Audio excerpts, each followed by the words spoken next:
I was 3 hours old when my mother handed me to a stranger. She didn't kiss my forehead. She didn't even give me a name.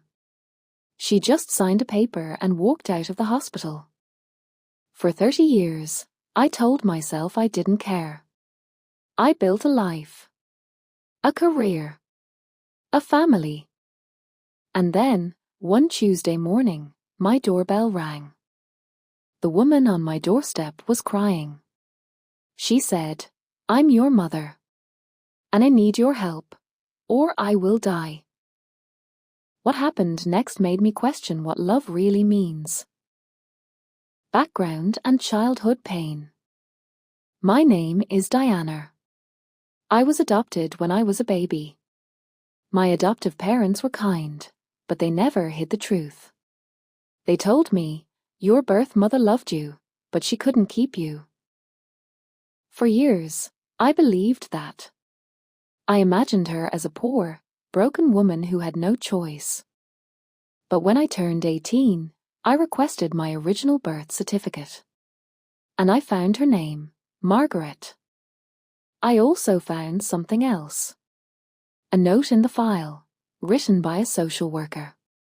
It said, "Mother refused to hold the baby. No emotional attachment. Requested immediate separation." That note broke something inside me. She didn't give me away because she was poor. She gave me away because she didn't want me. I decided then, I would never search for her. I would never forgive her. I would live as if she never existed. Diana's new life, and the knocked. And I did live. I became a nurse. I married a good man. We had 2 beautiful children. My adoptive parents were grandparents. Life was full. I never thought about Margaret. Until that Tuesday. It was raining. My husband was at work. The kids were at school. I heard the doorbell and opened the door. Standing there was a woman in her 60s. Thin, pale, trembling. She looked at me with eyes that were exactly like mine. She whispered, "Diana, I know I have no right. But I'm dying. And you're my only hope." I slammed the door. My heart was pounding. I leaned against the wall and slid to the floor. 30 years of silence, broken by 4 words. I'm dying. You're my only hope. I didn't open the door again that day. But she didn't leave. She sat on my porch for 6 hours. In the rain. Finally, I called my husband. He said, "Diana, at least hear what she has to say. For your own peace." So I opened the door. And the story she told me turned my whole world upside down. The mother's confession. First twist. Margaret sat on my couch, shivering, holding a cup of tea. She didn't look evil. She looked empty. She said, "I didn't leave you because I didn't love you. I left you because I was terrified of what I would do to you." I laughed. A bitter, angry laugh. What does that even mean? Then she pulled up her sleeve. Her arms were covered in scars. Old burns. Cuts. She said, "I have a condition.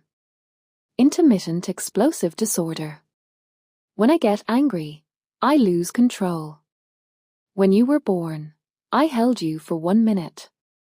And in that minute, I felt rage building.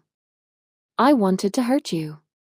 So I handed you to the nurse and ran. I ran because I loved you too much to destroy you." I didn't know what to say. I had spent 30 years hating a woman who saved me from herself. Then she told me why she came back. That's when she showed me a photograph. A little girl, about 7 years old. Brown hair, big eyes. Smiling. "This is Lily," Margaret said. "Your niece. My other daughter's child. She lost her mother last year. If I die, she goes into foster care.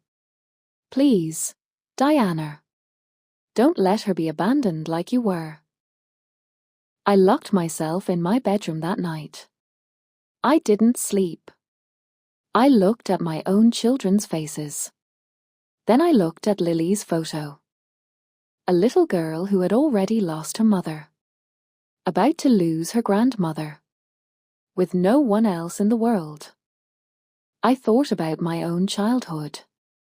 The loneliness. The questions. The feeling of being unwanted. Could I let another child feel that? The next morning, I called Margaret. I said, "I will get tested. But I'm not doing this for you. I'm doing this for Lily." On the day of the operation, as they wheeled me into the OR, Margaret grabbed my hand. She was crying. She said, "I'm so sorry for every birthday I missed. Every hug I never gave.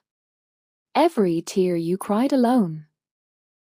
I looked at her and said, "You don't get to be my mother. But you can be Lily's grandmother. That's the only gift I'm giving you." The surgery was successful. I gave my kidney to the woman who abandoned me. And then I walked away. That was 2 years ago. Today, Margaret is alive. She sees Lily every weekend.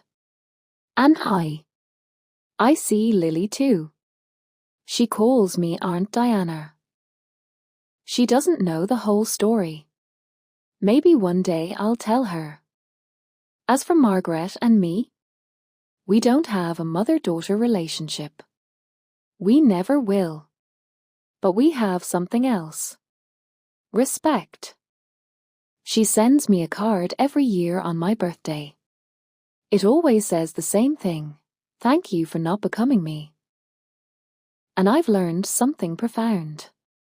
Forgiveness isn't about hugging the person who hurt you. Sometimes, forgiveness is just choosing to break the cycle. To not let their pain become your poison. I didn't give Margaret a kidney because she deserved it. I gave it because Lily deserved a future.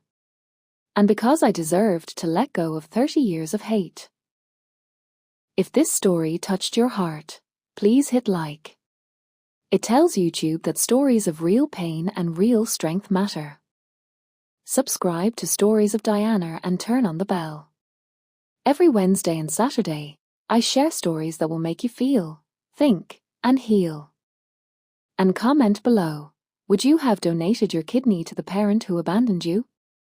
Your honesty might help someone else who is struggling with the same question. I'm Diana. Remember, the family you choose can be stronger than the one you were born into. See you in the next story.